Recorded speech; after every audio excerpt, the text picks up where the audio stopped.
Last week we started a series called Let It Go. Atkins referred to that. And we said if there was anything that we all have in common in this room is that we tend to like to hold a grudge. Like someone does something catty to you, or someone does something weird to me, or someone does something to my brother, or someone does something to my mom. Naturally, it is a tendency for us to want to get even, to hold a grudge, to get back. And despite how we think that may make us feel, despite how we are probably, it's in our nature to want to do that, we said last week that the more that we hold a grudge, the more that grudge really begins to get a hold of us. The more that we become consumed with anger and frustration and kind of hatred towards someone, the more that we kind of do that. It's like we said, if you know what a noose is, or not a noose, but a snare. Thank you. Listening last week. A snare. If you can set a snare out for coyotes, we do a lot in this area in South Texas. And what happens is the coyote will stick his head through the snare, and when it begins to tighten, he runs and it chokes the life out of him. And really, we said that's kind of what bitterness does and anger does. It's like the more we kind of fight it and just think we're going to get the best of it, the more it just sucks the life out of us.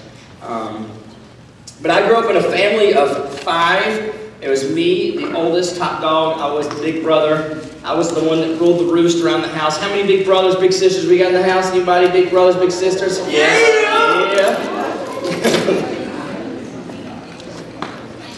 And his little brother just hid.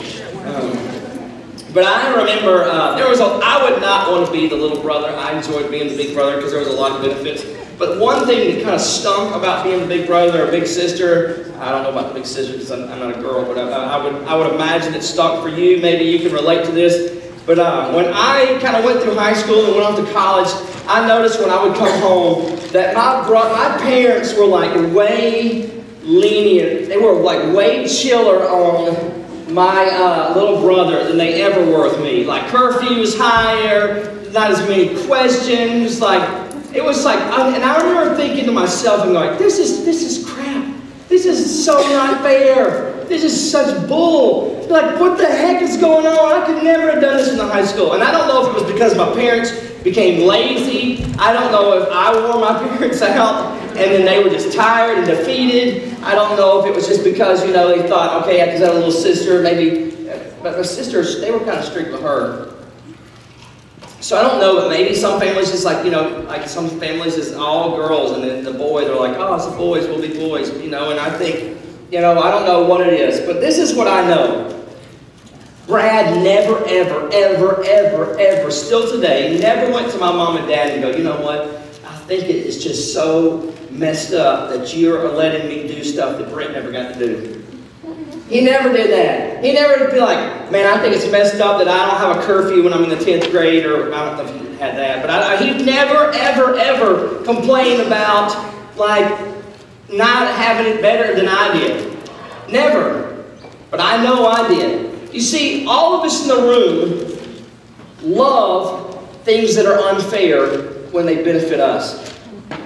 We all love to be the beneficiaries of things that are unfair. We love when something's unfair if we're on the receiving end. But all of us hate and want to throw a fit and pout, stick our lip out when we feel like we're getting the raw end of the deal. And the same thing is, we kind of thought about this whole process of so many of us last week, we said, man, we're carrying around the baggage of some of you are carrying the baggage into not being lied to. And you just kind of carry this baggage around. And some of you, you carry the baggage of, your parents' divorce. And some of you carry the baggage of being lied to and stabbed in the back by a best friend. Some of you carry the baggage of being cheated on by a boyfriend or girlfriend. And all this stuff that comes in. And it's funny because I've been watching Twitter here recently because of the children's ministry. I'm kind of now keeping a tab on what's going on. And it blows my mind the stupidity of teenagers of the stuff they tweet. There's just hatefulness of people's tone of their language. And I'm going, okay, and I almost did this number, and I stopped myself last night. I wanted to go, you know what I think is funny is I think it's funny that students who claim to be followers of Jesus who act this way on Twitter. Because I think that what happens is there's a reason. No one's just that angry. What it is we're carrying around baggage. We're carrying around hurt. We're carrying around, I didn't get asked to this, or I didn't get done to this, or he cut me off, or, you know, they got a better car than I did, or he made the team and I didn't. And all that stuff just gets put in our bag, and after a while, it just becomes, we become the angry wizard. We just become like this just little angry person, and we're always sending out these weird tweets and stuff. I mean, all of us would know know someone like this, that they're always negative, or the person that's always talking about someone. You know, they're like nice to everyone, but when they're not around, they're always talking about them. You like that person, you don't want to tell anything. And the reason they're like that is because they're insecure. The reason they're like that, though, is because they're carrying some kind of baggage. And maybe the reason they're insecure is because their home life sucks. And every time they go home, it's always picked them apart. And maybe every time they look in the mirror, they see something they don't like. And maybe every time they get in front of their mom or their dad, they hear a fat joke, or they hear a stupid thing, or this and that.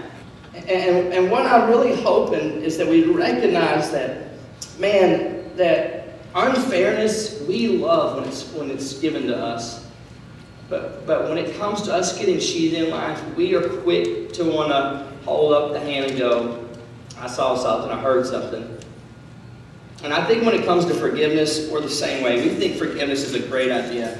I mean, most of us agree that we want to be forgiven. But when it comes to like stuff that's been done to us, I mean, there's a lot of us in the room who really feel like there's certain things that shouldn't be forgiven. And what's crazy is like we give a significance to like sin. We give a significance. I think I'll have a slide here. It's got a scale. I'll try to get one of these scales all day long if we can pull it up. And this is our view of sin. We have the big sins that are weighing more, like murder and rape. And then we have like the little sins like lying, the fact that all y'all cheat at school and copy each other's homework and stuff like that. We're going to say, all right, that's not a big deal. You know, me, because I had golf practice, or I had football practice, so I had, you know, I needed to cheat, and I needed to, that's not a big sin. And so we would have lumped it over here, but you know, like the murderers and rapists, they're over here. But see, there's a problem with that, because God doesn't see it that way. See, the way God sees sin is this way. He sees all our sin on one side. See, He sees rape and you cheating on my test is the same. Now us, we're going, that's craziness. But that's something I'm kind of hoping we begin to explore and see is when God sees sin, He hates it. He doesn't go, some sin is better than others. He's like, no, all sin is wicked. All sin deserves punishment. All sin is evil. All sin is bad. And so whether you lied to someone or whether you raped someone in the eyes of God, it's like, it's wrong. It's all you deserve to be punished. You all deserve, we all in this room in our natural state, we all deserve hell. Every one of us in this room. Every one of us is born into this. In fact, but the beautiful thing is that God doesn't see certain things. He doesn't weigh certain things. In fact, Romans 3:23 says this. It says, for all have sinned and fallen short of the glory of God. You see, when my 3 kids were born, when I was born, you were born, you tipped the scale. When you were born, this is how you were born. I think there's a slide that says it's like this. When you were born, you were completely like jacked up, like humanity and God. Like when you were born, when Kaylee was born, and not picking on her, or Ryan was born, or when Agnes was born, and you know, Agnes is up here singing songs about God, but here's a newsflash. When Agnes was born, and his parents were so excited about this sweet little boy that came in the world, God looks at him and goes, he's unholy. And Scripture says in Ephesians that he's like an object of God's wrath. Welcome to church, everybody. You know, I mean, but that's true. And I go and I'm going somewhere, and I promise this, but it's like we begin to go, no, all have fallen short of the glory of God. All means you. It doesn't mean the kid that was like doing something beforehand, or the kid that was smoking weed the other day, or the person in the room that's having sex. It's not that kid, it's you. See, what we are good at is we're good at looking around the room and identifying what's jacked up with someone else. And God goes, I don't care if you're the president of your FCA. All have fallen short of the glory of God. And to me, I find hope in that. I find that no matter how small or how big, that God sees it. So like if I mess up a little or I mess up a lot, it's the same to God. And I know we live in a world where there's the supernatural and the natural, and I know if you go out and murder someone or you go out and you cheat in school, there's a big difference between what's going to happen to you in life. But there's a day coming, guys, where you're not going to live in this world. And you all are going to stand and be judged according to what you've done. And and all those times we've cheated, and all those times we've lied, all those times we've sent nasty tweets and mean texts, you're going to be judged on it. And it doesn't matter if anybody knows about it, because the only one who matters does know about it. And he's going to call you on it.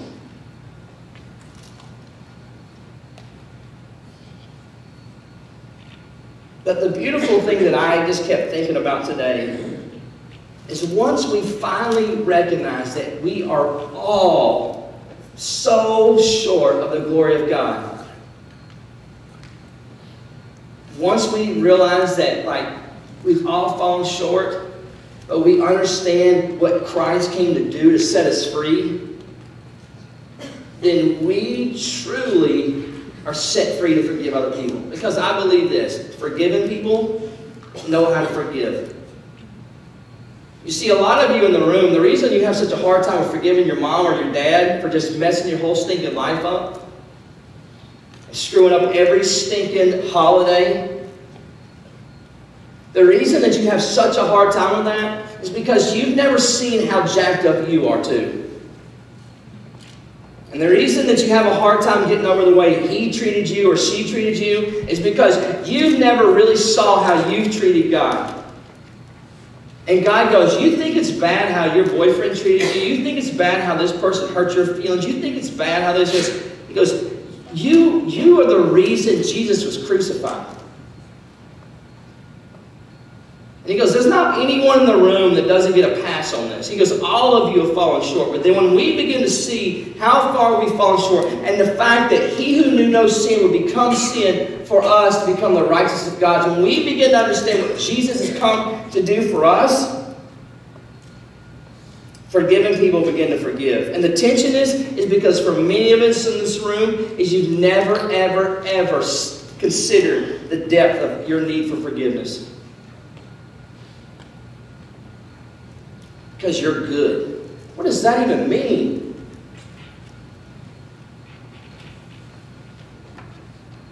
God goes, it doesn't matter if you're like the party crowd or you're like the church crowd. Or it doesn't matter what you are. He goes, if you don't have me, you have nothing. That God looks at you and goes, there is no difference. And it's weird even saying this. There's no difference between the rapist and just a liar. And yes, I understand. There's a big difference on earth, but as God sees sin, he goes, there is no difference. And what we begin to see is when we see that, then you begin to go, if I'm the same as a rapist and a murderer, what does that mean about me? I'm pretty messed up. But I love what Paul says. Because all of us have missed the mark. But Paul says this. He goes, just at the right time. He goes, when we were still powerless, Christ died for the ungodly, which was you and for me. And he goes, very rarely will anyone die for a righteous man. Though for a good man, someone might possibly dare die. But I love this. Verse 8. But God demonstrated his own love for us in this, that while we were still sinners, Christ died for us. To me, that is the hope of glory. That's the hope of the world. That's the gospel.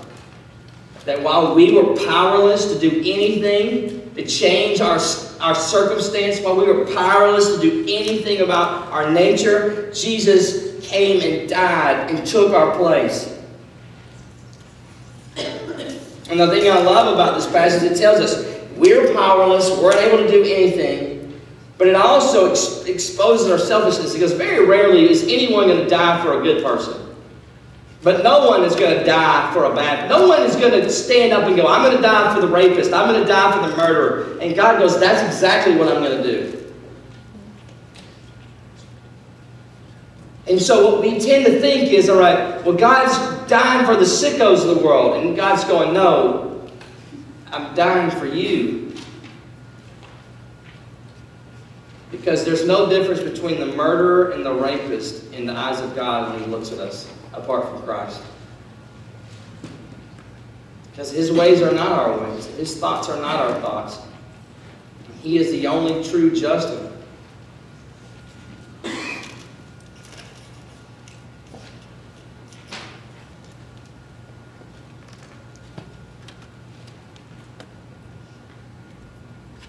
And I think that we naturally, if we're honest, we struggle with like, and I think one reason we struggle with this is because there are people who have hurt us we don't want to forgive. I mean, truthfully, if someone murdered one of our parents in this room, I mean, I don't think it's in our nature to want to go, I'm going to forgive you. But as I sat in a courtroom, and I could be wrong, Abby can correct me. I sat in a courtroom. Abby had a good friend named Abby. She came here and she spoke. She didn't spoke. Her husband Pete came here and spoke about he built his house in Mexico. Any of y'all remember him come here to speak at that time? Well, what you probably didn't know is she was once engaged before she was engaged to Pete to be married. She was engaged to a guy named Doug. He was a worship pastor. He was on his way home from staff meeting one night, and a guy who had been smoking weed and drinking all night was driving the wrong way on I-20 and hit him head on and killed him instantly. And I went to the trial where he was sentenced to jail and watched her get up and to watch her say, you know, she forgave him. And I was like, are you kidding me? I'm like, I'm thinking in my mind, if someone killed Ebby, I'm like, frying. And I say that to say that when we begin to understand what Christ has done for us, we truly understand the gospel, God does something supernaturally in and through us that allows us to do the supernatural as well. Some of you have been holding on to what someone has done to you for so stinking long. And all you're doing is giving them power over you. And the best thing you can do is just let it go.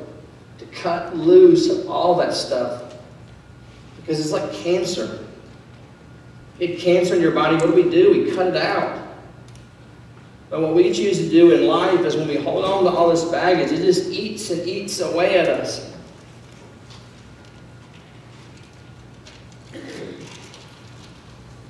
And I think the problem is we have such a hard time when we forgive people.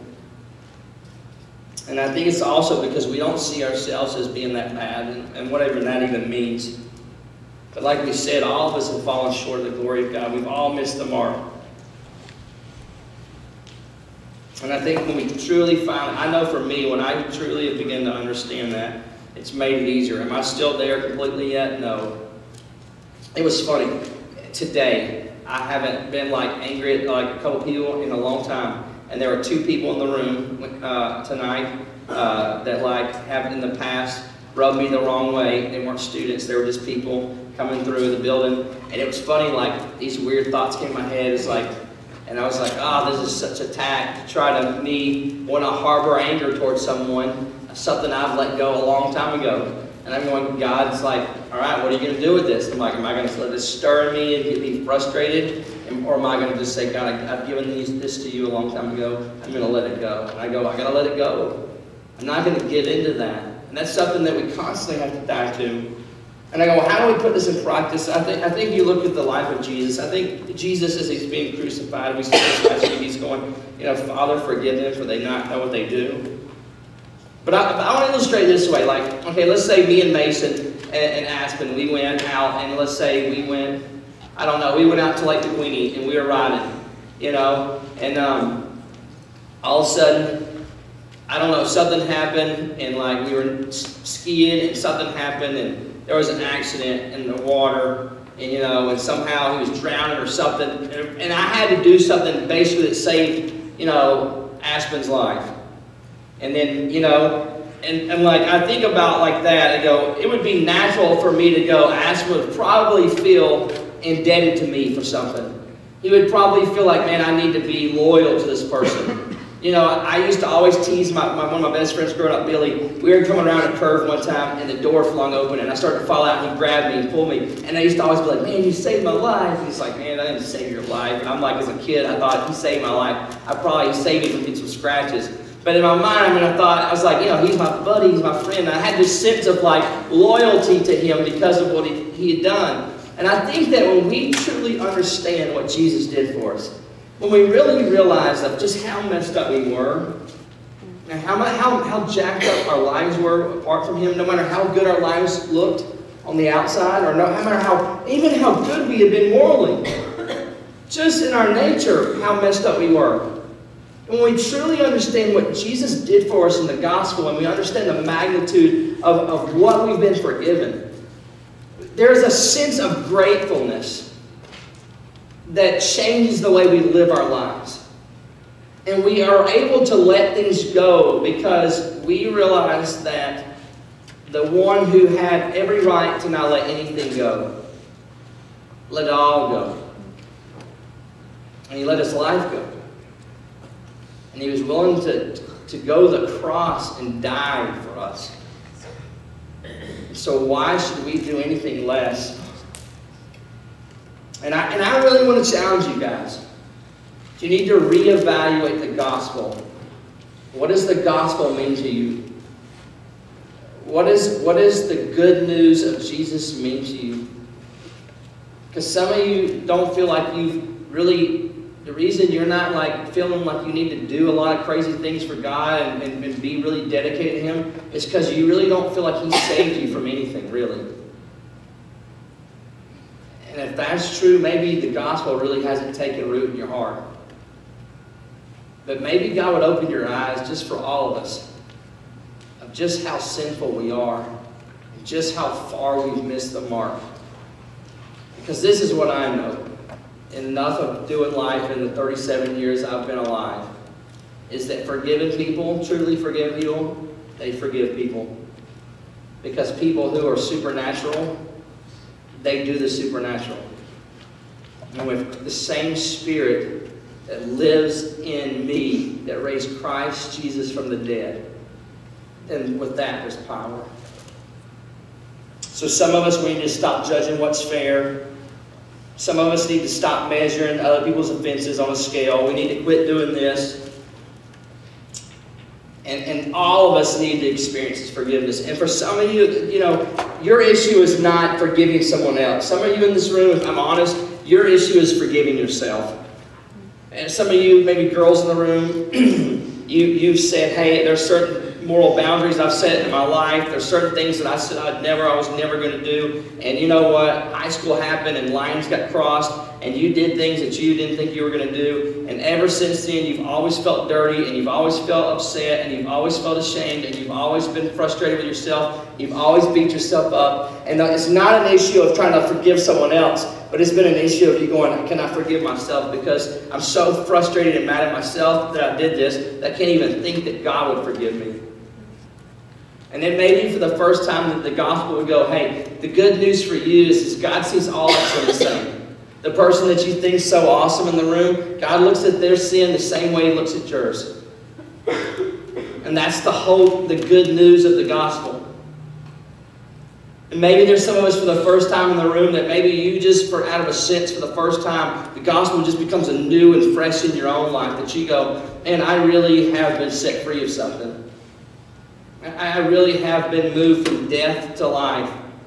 And just that excitement in itself would finally free you up to truly live out the mandate that God's put on your life. Because this is what I know without a shadow of a doubt. When we fully understand the magnitude of His forgiveness, we live a life that is forgiving. And that's my prayer for some of you. For some of you, that you would finally let go of all the stuff in your life. So Jesus, we ask, God, that you would just do a work in and through us. God, that you would let us let it go. And God, I recognize there are people that come in here with all types of stories and issues and hurts and, victories this week. And God, we trust you. And God, we come to you asking that you would begin to give us the courage to let things go, to trust you. I pray for the young woman, young boy, young man, small group leader, that God has been so hard on himself and so unwilling just to forgive themselves, that God, you would give them, they would give themselves the same grace and forgiveness that you came to offer. And Lord, I pray for us in this room that are so many times so self-righteous and feel like we're so good. But God, may we repent of that. And God, may we see ourselves truly as in a desperate need for you. And out of that, God, may we see ourselves as having the supernatural, the one true God living in us. And out of that we would be forgiving people. God, I pray for anyone who comes in today that says, I need forgiveness, I need to let something go, I need to talk to someone about this. What is this whole Jesus thing?